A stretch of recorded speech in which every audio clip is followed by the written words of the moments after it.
أحمد زاري آية القرآن وشيء دون ما رجع وعدي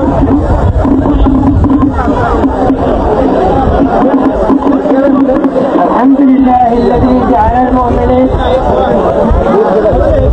ونعمة الإخوة في الإيمان وعلق بالتقوى ولا تعاونوا على الإثم والعدوان وأشهد أن لا إله إلا الله وحده لا شريك له. اللهم صل وسلم على هذا النبي الكريم وعلى آله وأصحابه ومن العظمة الكريمة وحييكم تحية الإسلام.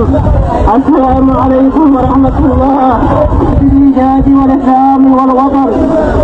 ومن الواجب المؤكد علينا أن نعلم أن الله سبحانه وتعالى قد أنعم علينا معشر أهل هذه البلاد بنعمة جزيلة إذا أخرجنا من المحن والمجاعة التي لا توصف، وكذلك أنعم علينا بإثبات الأمن النسبي في بلادنا الصومالية عامة والرحوانية خاصة، كما أنعم علينا بإقامة نظام حكومي محلي بإذن جميع الرجال بعد معاناة ومحاولات فاشلة كثيرة.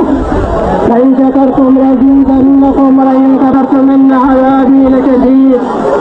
إخوتي في الإسلام والدم، اعلموا أن ما يصيبنا في هذه الأيام الأخيرة من حروب قبلية متوالية من عدم شكرنا وتقديرنا لهذه النعمة الجزيلة، فإن الله سبحانه يفهم نعمته من عباده وذات بينكم، واعلموا أن لنعمتكم أعداء كثيرة، كما في حديث خير البشر عليه أفضل الصلاة والتسليم: كل ذي نعمة محدودة، فإياكم ثم إياكم الاختلاف حتى لا يجد الحساد سبيلا لإعادة الفرقة إلى بلادنا.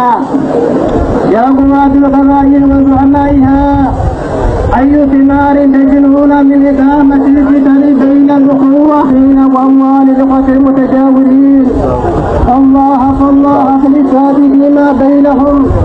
يقول رسول الله جميعا: التائب من الذنب كمن لا ذنب له. أما في الأخبار عن سيد الأخيار. أقول قولي هذا واستغفر الله